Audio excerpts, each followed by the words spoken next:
We are back at the cinemas after 2 years to see Black Widow. Here we go.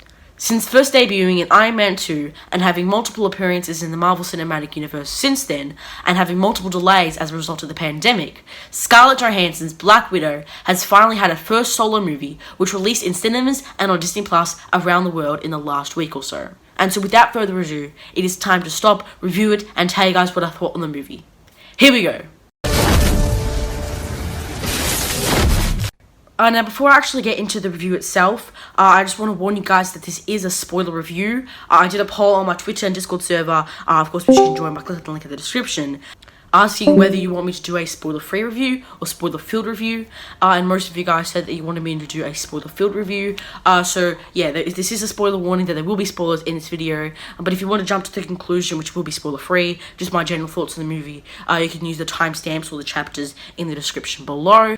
So without further ado, let's just get started with the first category, which is the good stuff about the movie. Here we go. Now, the first thing in this category are the characters and the dynamics between them throughout the story. They're all great. In particular, Yelena, Belova, and Alexei / Red Guardian. Both of them, are very comic relief characters, but they also have some great moments and arcs throughout the whole movie. I think they actually were probably better than the main character herself, which is a little bit of a disappointment, in that you don't leave the movie, being very disappointed that we're not seeing much of Black Widow going forward. You're actually looking forward to other characters, in that it kind of feels like it's more of a build-up for Yelena's character, Florence Pugh's character, than the actual main character herself, which is a little bit disappointing. Nevertheless, these characters were great throughout the entire movie, and I did enjoy seeing them whenever they're on screen. They were hilarious, and I enjoyed them. And of course, the characters are not complete without the actual actors themselves, and although the accents kind of put me off sometimes, and it made it a lot more difficult to understand what they were saying because of the Russian accents, which definitely felt put on and a little bit fake. Regardless, they really portrayed these characters very, very well. Highlights, of course, as I was saying, include Florence Pugh. I love Yelena, she was hilarious. That, banter between Yelena and Natasha, I know they're not actually siblings, but that just felt so natural, and it just felt so lively, and I just loved their banter. And, of course, David Harbour, he was hilarious, that prison scene, him suiting up as Red Guardian, and, all that, he was great, he was hilarious. And of course Scarlett Johansson, who, has been in the Marvel Cinematic Universe for 10 years, and so she really embodies this character very, very well, and you hope so, given the amount of time she's had to, learn and grow with the character too. And so she was a great leading actress in the movie, who did a great job with what she was given, even if her character herself was a little bit flawed. Adding on to this, we finally actually do get more screen time with Natasha. We get, she gets a spotlight that she deserves so much, and we get to see more about what she's been up to, specifically in between Civil War and Infinity War. From having that amazing opening sequence with us getting introduced to the family and having to escape, which that really didn't feel like the MCU at all. It felt so great, and that first act was amazing. And then we get to see her, on the run after Civil War, and we get reintroduced to her family and what they have been up to since the 21 years that passed. They could have done a lot more with the character, and more on this later. However, I did enjoy that she did have a much larger focus than she has in previous movies, even if it wasn't the main focus that she should have, given it's her own movie, if that makes sense. And additionally, Natasha does get some good character development in the movie, in that her past catches up to her and comes back to haunt her. It was very similar to Avengers Season 5, and I don't know if any of you Marvel fans watching this video have seen that. But it was similar to that in that, in Arrow Season 5, Oliver Queen kills the father of the main villain of that season, who comes back as revenge to Oliver.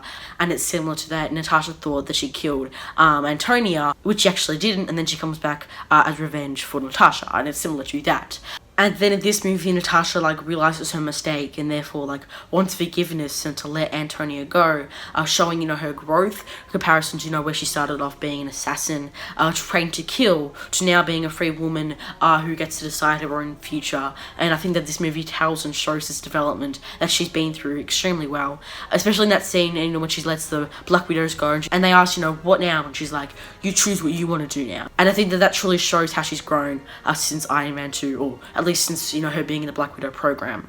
And another thing, and I'm pretty sure everybody is saying it, but the family dynamic is easily one of the strongest parts of the movie, and is like literally at the core, the root of the movie. Obviously we get to see the backstory, as I was saying before, and then we get to see what they've been up to and stuff, and they all have grudges against each other. You know, Natasha and Yelena, they haven't seen each other for 20 years or whatever, and so they don't know if they can trust each other, they don't know what the other person's motives are, and so they fight, and then you get to see them actually like reconnecting by the end of the movie, where they're very close with each other, especially in the post-credit scene, which I loved, when you see Yelena at Natasha's grave and she's very upset, and then, you know, they properly accept each other as a family by the end of the movie, and that amazing scene at the dinner table with great acting by Florence Pugh, where she's like, or where Natasha, sorry, is like, we're not actually family, she's like, don't say that, it was real to me. That scene was great. They really did a great job with the family dynamic in this movie, and I think that was probably the strongest part of the movie. And of course, it has some great action scenes and stunt choreography. And I've seen some people, I mean, I did say it myself even too while watching like the trailer. I was like, oh, this is probably just another generic action movie, especially for Marvel. And I actually disagree with those people saying it now, and with myself after watching the movie. Although there were some mediocre action scenes, actually I think the scenes that they did release prior to the movie, like the car chase and when they're at Yelena's house shooting and stuff, those clips, they were probably the worst action scenes and probably the worst things they could have shown from the movie. And so there were definitely some mediocre scenes, but there were some great scenes as well. So you just have to go in with an open mind in regards to that. It wasn't generic. I think a lot of people have said that like the third act like felt a lot like Marvel, whereas the first act didn't. I think it kind of felt different enough. Like they were literally skydiving and fighting. Like that was sick and didn't really feel like Marvel to me. So I don't think it was generic. And adding on to this, with it of course being like a Marvel blockbuster, very high budget. Of course it has some incredible CGI and visuals, particularly in the third act, with Black Widow and her family just standing in that field. And you have the sunset behind them, and she's just staring at Thunderbolt Ross coming in to arrest her. The visuals in that scene, and the skydiving sequence, just the visuals in this movie, they were really good. And also the movie is perfect tonally.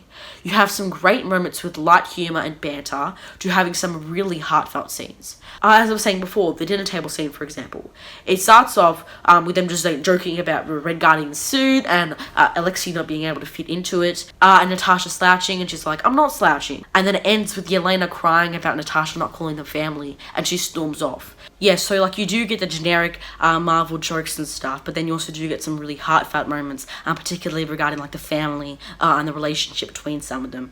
That was great. And speaking of the jokes, you know, Marvel, I think a lot of people complain that it's just full of jokes and they always ruin intense moments with like humor and stuff. They don't take it as seriously as it should. But I mean, probably because I'm very childish and immature, but I do like a lot of the jokes that they say. And there are some great jokes in this movie, and I'm pretty sure a lot of you guys will disagree with me on this. However, humour is subjective, and so I personally liked it, but you guys most likely won't. But yes, there are some great jokes and running gags, such as like Yelena making fun of Natasha's posing. She's like, why do you always pose? And then later on she actually does it and was like, this is uncomfortable and stuff. That was hilarious. Yeah, they have some great running jokes throughout the movie.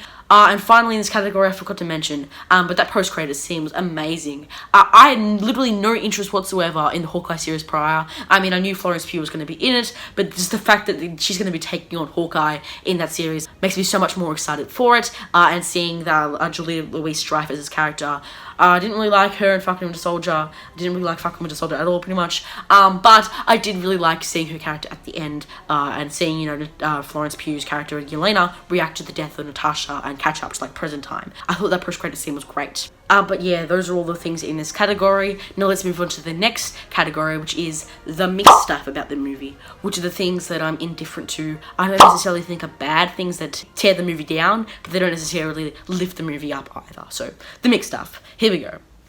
As I was saying earlier, although I very much appreciate that Natasha got more time to shine and had some great development for her, she doesn't necessarily feel like the main character in this movie, and is actually one of the less interesting characters, who doesn't necessarily do much in the grand scheme of things.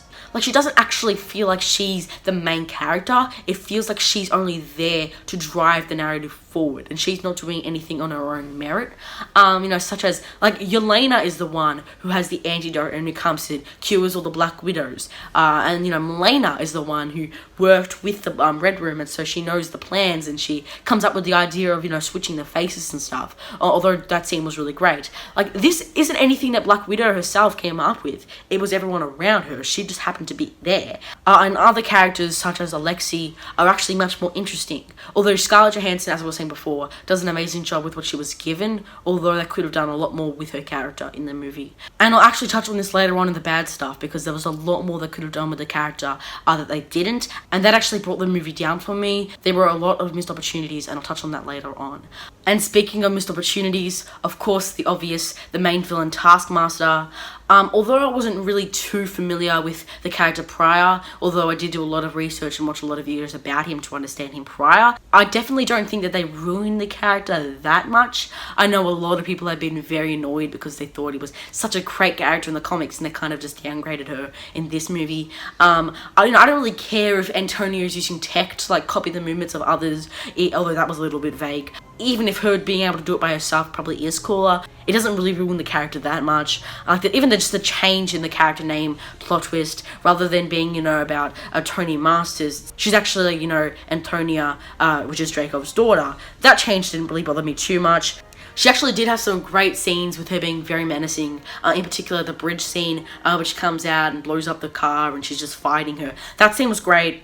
However, she doesn't necessarily have as much backstory or development herself, minus really her being killed by Natasha, or should I say killed. And so that's really her only motive in the movie. In fact, I'm not even really sure that she speaks once throughout the movie. She might have 1 or 2 lines, and so I feel bad for the actress. But she doesn't really speak, so she's just there.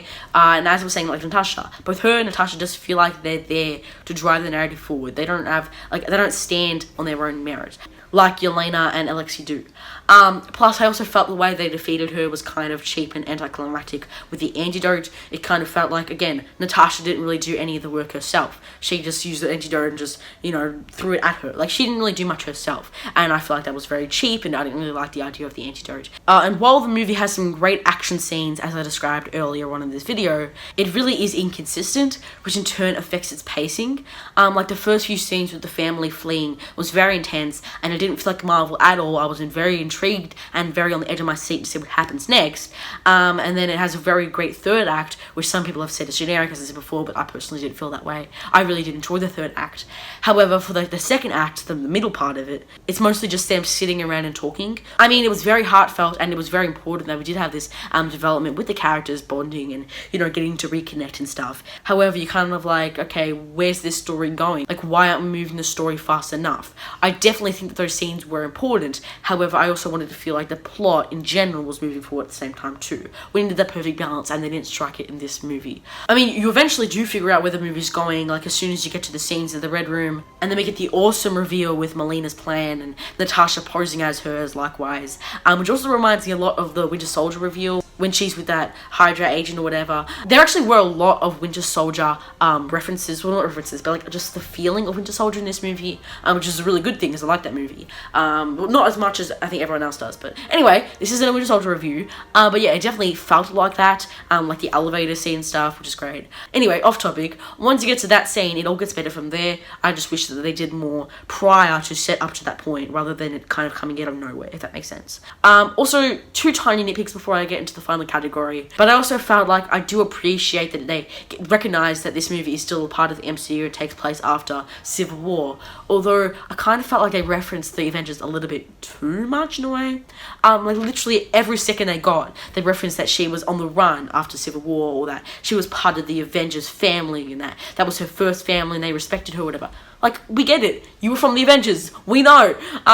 Calm down. We know this is a part of the MCU. So that's just a nitpick again. Doesn't really ruin the movie for me, but yeah. Also, another nitpick is that some characters were just there for the sake of it, and they were given little character development. For example, Rick Mason, who most of you guys, if I say that name, probably don't even know who that is. I don't even know his name until I looked it up either. Rick Mason, the friend that Natasha talks to in 2 scenes. What was the point of his character? He just gave out stuff to Nat, and then at the end gives her a jet.